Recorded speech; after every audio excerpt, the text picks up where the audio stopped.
Deadpool 2 dropped a teaser today at the time of recording. By the time you guys listening, it's definitely not going to be today. It'll be another day. But they dropped the teaser, man. It was so I haven't seen Logan yet, but supposedly it was at the beginning of Logan. Like, I should say before Logan, like in the previews. Yeah.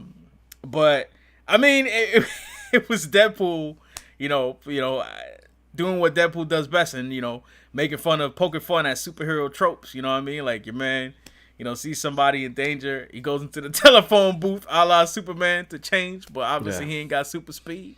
And the person he's supposed to be saving is just like arguing with the person who's robbing him, and then eventually gets shot. Yeah. Just like, typical Deadpool, man. And I'm hyped for it, man. I'm excited to see what they're gonna bring, man. Absolutely. I mean, they did a good job with the first Deadpool. Yep. They set everything up wonderfully. It doesn't have the current stink of the Fox X-Men movies. Don't want to sound like I'm hating, but there's room for improvement. I mean, I haven't seen X-Men Apocalypse yet, just because I feel like the lukewarm reception. I just when these superhero movies come out and they get these like lukewarm receptions, especially from, I'm not talking about critically, I'm talking about like when my friends, the people that I generally have similar opinions to, like yourself. Yeah. When that happens, I'm just kind of like, like it kind of takes away my excitement a little bit. And if I don't see it in theaters, I just don't make time to see it outside of the theaters. You know what I mean? Yeah. I mean, I saw it because I'm a really huge fan of the X-Men, and it was, I was spending time with my younger brother, and it was just like, let's go see it. Yeah. It's not really something worth spending New York City movie ticket prices for. Damn. It's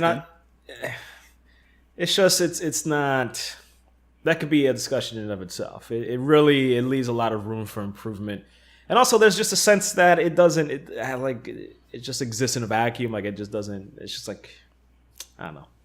It is what it is. When you watch a Marvel movie, even a DC movie, it's connected to like a larger puzzle. Right. This was just like, it's just like, I mean, but that being said, with the onset of Deadpool, we talking about renaissances before. Deadpool has brought somewhat of a renaissance in and of itself by making R-rated superhero movies like acceptable. Yeah. And Logan followed suit with that R-rated trend. You know what I'm saying? And Logan is blowing people's minds right now, in the theaters. Like, I'm not just talking about critically, I'm talking about fans. Like, it's doing fantastic right now. You know what I mean? I was interested, but now I really do want to watch it. Yeah. I mean, at first I was just kind of like, damn, I don't even want to see Hugh Jackman go. like I was gonna procrastinate on it because I was like, damn, I just want to make sure I could savor Wolverine and Hugh Jackman as synonymous. But now I'm like, damn, this movie is looking to be so dope. I gotta check it, man. Yeah, I mean, hey, this will be the last one unless Marvel comes in and saves us. comes out and says, yo, Fox, let's make a deal. Hugh Jackman, Wolverine in an Avengers movie? What? My man just pops out of a dimensional portal and he's like, what's going on, bub? Guys want some maple syrup? I don't know his name.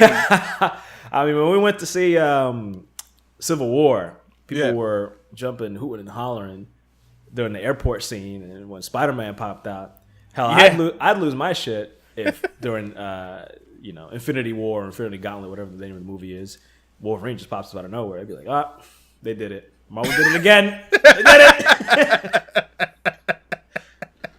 I mean, Marvel knows how to make fanboys go crazy with the way they do things, man. Because I know when I saw Spider-Man, first thing he does is take Cap's shield. When I saw that Civil War trailer, I was like, I was like, I almost had a heart attack, man.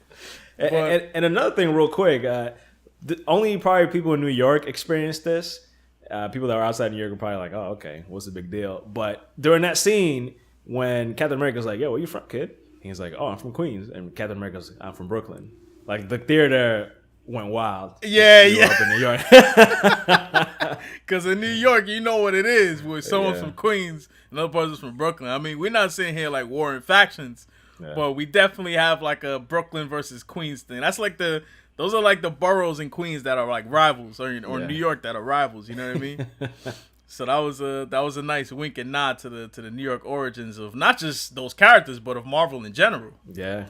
But I mean, regarding Fox, X-Men, that whole franchise, I think we talking about the rated R trend, right? Like Marvel, they've done really well with like the PG-13 comedic aspect of their movies. DC has had mixed results with their more darker universe. But Fox has something that both of those universes aren't doing right now, and that's R-rated movies. Yeah. And go ahead. I would wager to bet, I would wager to say that I think it might even be in Fox's best interest if they shied more towards R-rated movies for the X-Men franchise. Totally agree. Because Deadpool 1 R-rated, success. Logan R-rated, big success. It's wide open. Wide open. It's wide open. Nobody's doing R-rated superhero movies. Plain and simple. They just need to go outright and do it. And they didn't really, I mean, yeah, they probably wouldn't use the X-Men as a franchise, but doing an X-Force, that's the right way to go. They could do an R-rated X-Force movie. Definitely. I mean, and that's the thing. See, that's the argument right there, which you brought up, is there's going to be people that are like, well, should the X-Men characters be R-rated? Like Logan, like Wolverine kills people. Like he goes ham. Yeah. So it makes sense that he would go R-rated. Yeah. Deadpool. I mean, it goes without saying, if you ever picked up a Deadpool comic, if you've ever seen anything with Deadpool in it, it's very much justified to have him. It's not even justified. It's the right thing to do, basically, to have him be an R-rated character.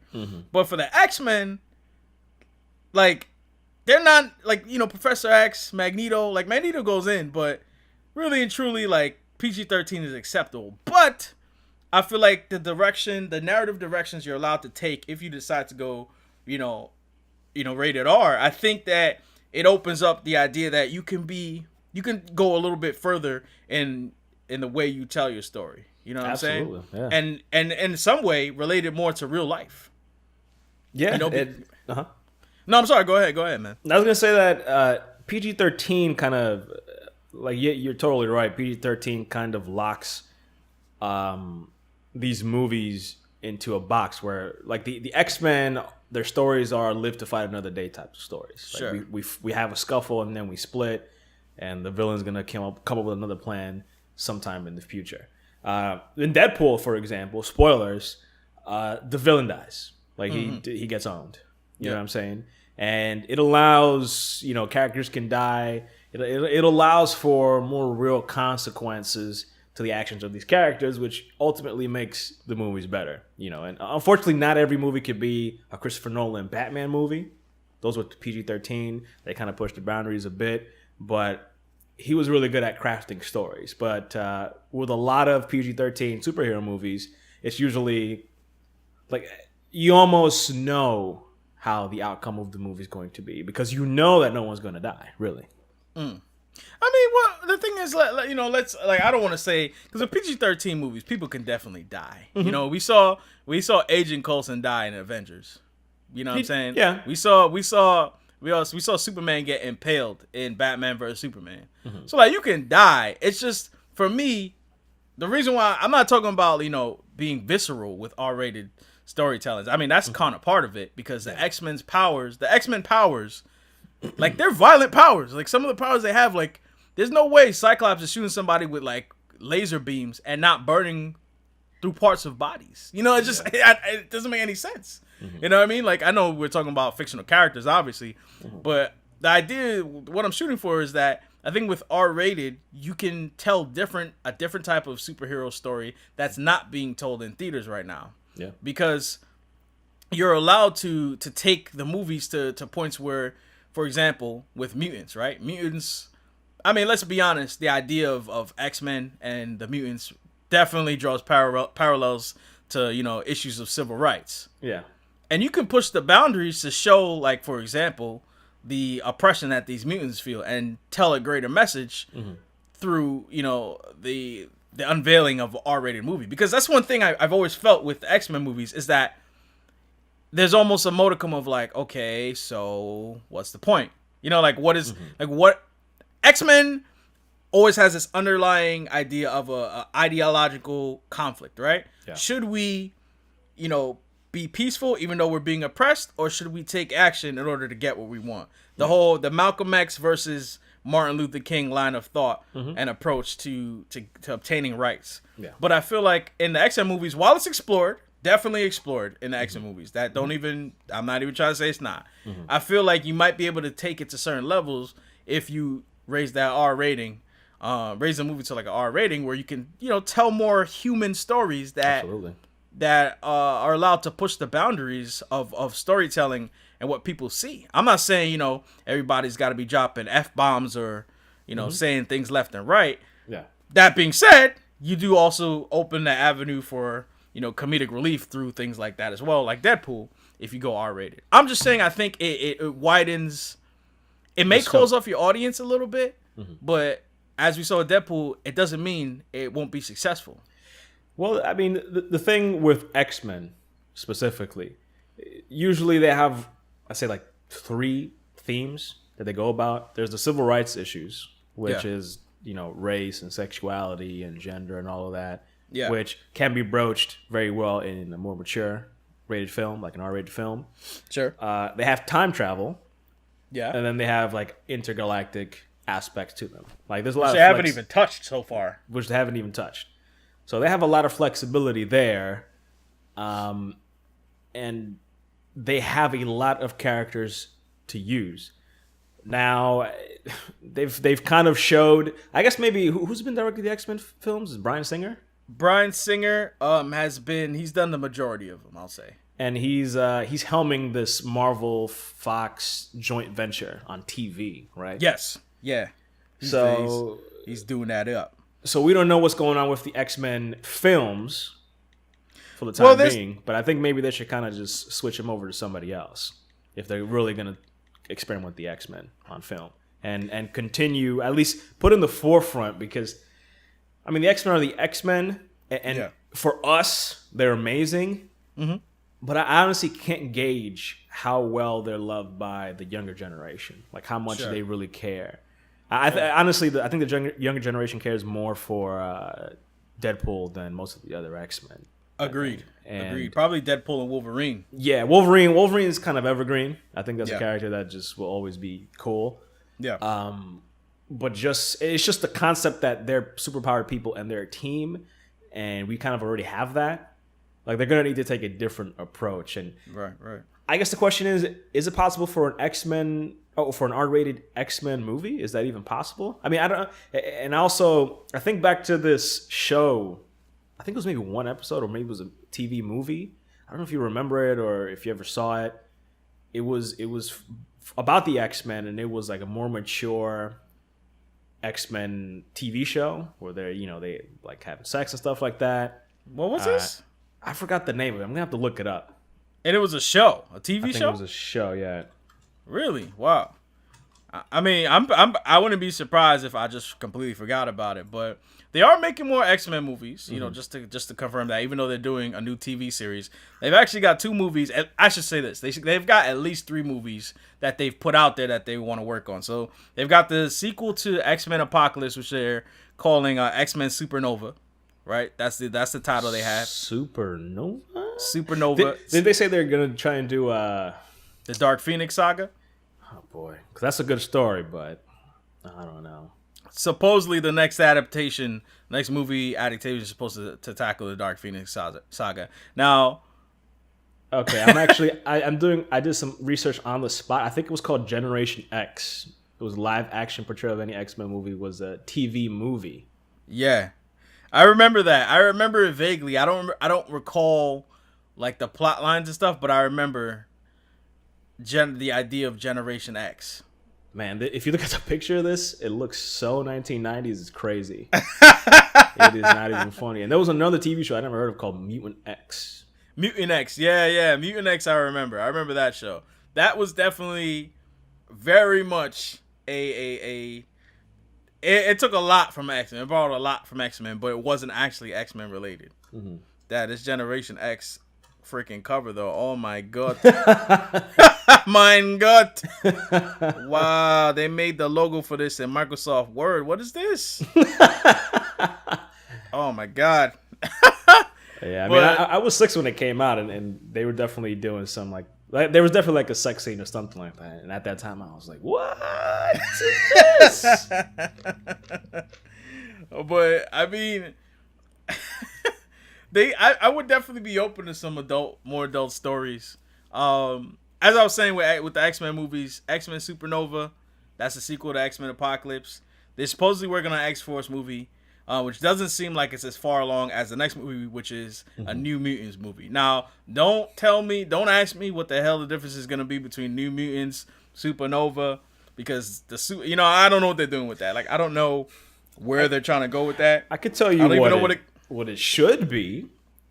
I don't know what they're going to do, but the whole point of New Mutants is that they're the next generation, right? Yes, the X-Men Blue and X-Men Gold teams, they're already old.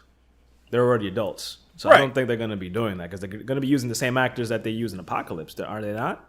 Right. Most of them are probably coming back. But at the same time, they're supposed to jump to like the 90s. So they are going to age 10 years.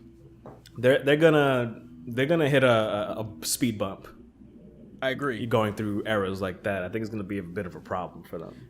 Right. I think it was pretty dope. Originally, I had said I had like 8 thoughts at the same time. Yeah, originally, I had said that in a previous conversation with you that X-Men, I honestly thought they should have just stayed in like a certain time period, like the time period. Like, take for example X-Men First Class. I would have preferred if they remained period pieces, where you have the X-Men characters, but they exist in the past, history. Because I felt like the period piece style of the X-Men movies was super, super dope. Especially not even just X-Men First Class, but X-Men Apocalypse or X-Men Days of Future Past was dope in the 70s. What's up? The heyday of the X-Men was the 80s. So if the X-Men roster or that main X-Men movie is taking place in the 80s, that would be pretty cool to do and to see and to watch. But I'm saying the generation or New Mutants is present day, like 2017. Now imagine they have time traveling aspects where the movies relate. Son, I see why you were saying son like 15 times. Son, that's hot. Like, imagine, I don't know, somebody's parent is a character in the 80s movie and something happens to them and then I don't know. Or there's, the possibilities. The possibilities. And if I'm not mistaken, Fox has access to characters like Kang the Conqueror. Who's like a time traveling character right there. I'm pretty sure Fox has Kang. You know what I mean? Even so, I'm sure you could introduce any time traveling aspect, any time traveling villain you want, more or less. Like, they could do something like, let's say the main movie is the 80s X-Men movie, and then they have the New Mutants, and let's say they also have Bishop in 2017, and all the New Mutants end up dying at the end of the movie. So in the sequel to the 80s X-Men movie, he comes back. Voice over here. he comes back in time, and he's like, "Listen, everybody dies. We gotta change this." And then that still sets up a sequel for New Mutants, where he changes the past, and there's a New Mutants sequel. Bro, yo, Fox, where you at, though? Fox, where you at, though? Listen, I'll take cash check money order. We'll take cash check money order, all right? Yeah, bro. And where you at, though? X-Force would still be dope. I would still like to see X-Force if it's good, like Deadpool and Logan. Yeah. But they have possibilities there. You know, now that we're thinking about this, I kind of thought that the whole Fox Marvel universe was kind of dead in the water. But yeah. I guess Apocalypse kind of flopping a bit. It's kind of a good thing. I think they're going to do something. I should say this. I think they're going to, like, elements of what you thought about, I think might actually apply to the mainline X-Men movies. Because, as I said, they're jumping to the 90s, right? Yeah. That makes the X-Men that we saw in X-Men Apocalypse, or that you saw, I didn't see it.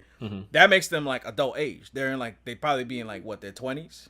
Maybe. Yeah. Maybe early 30s. So they'd be adults.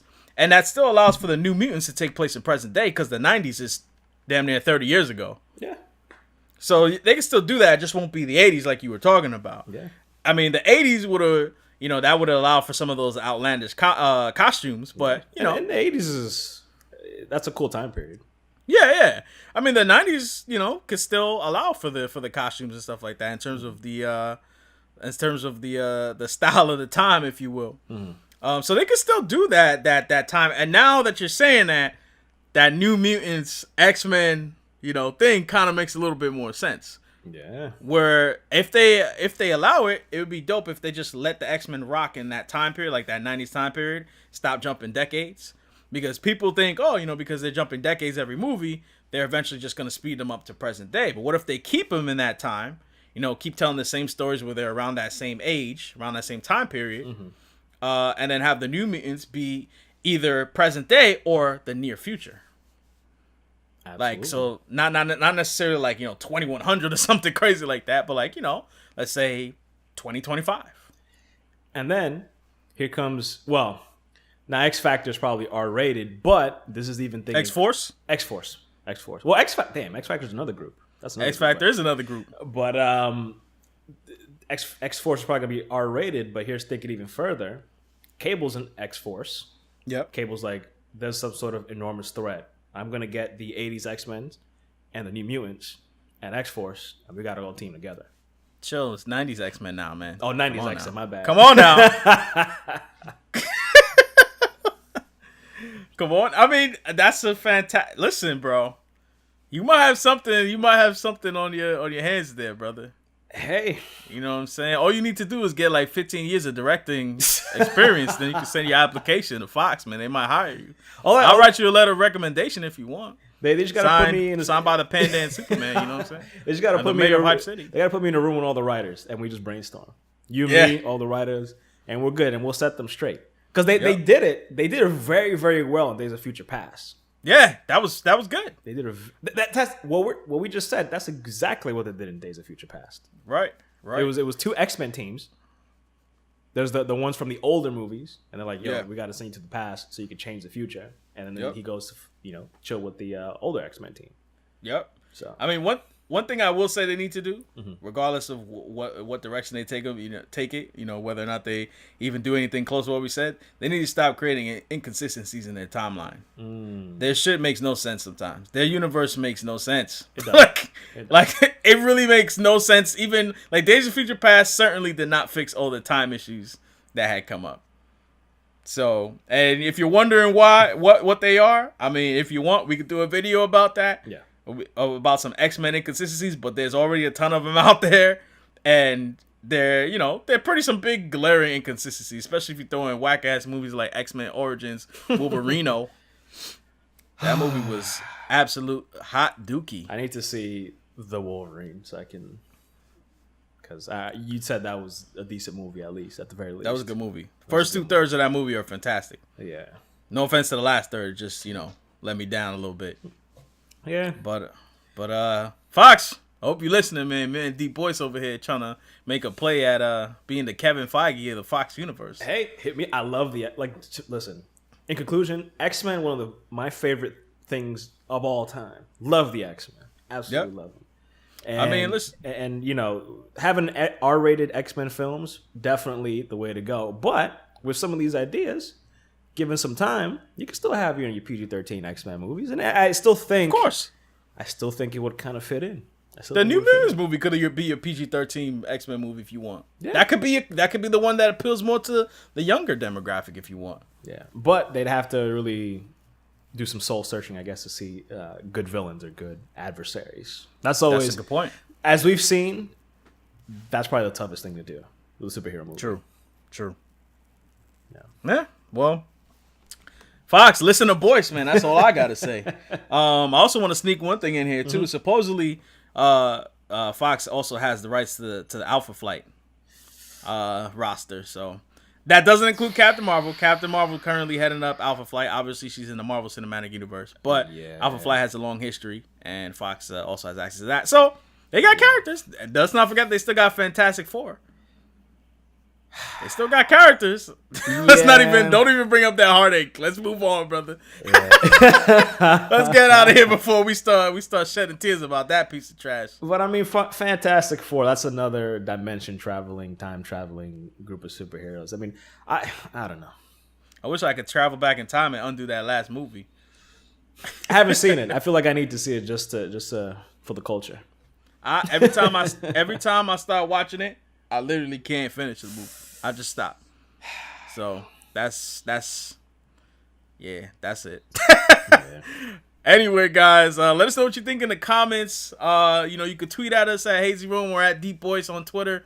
I definitely want to hear what you guys think about that because there's some good ideas Deep Voice and I put out if we may say so ourselves, man, or at least some interesting ideas. But anyway, guys, enjoy. Peace.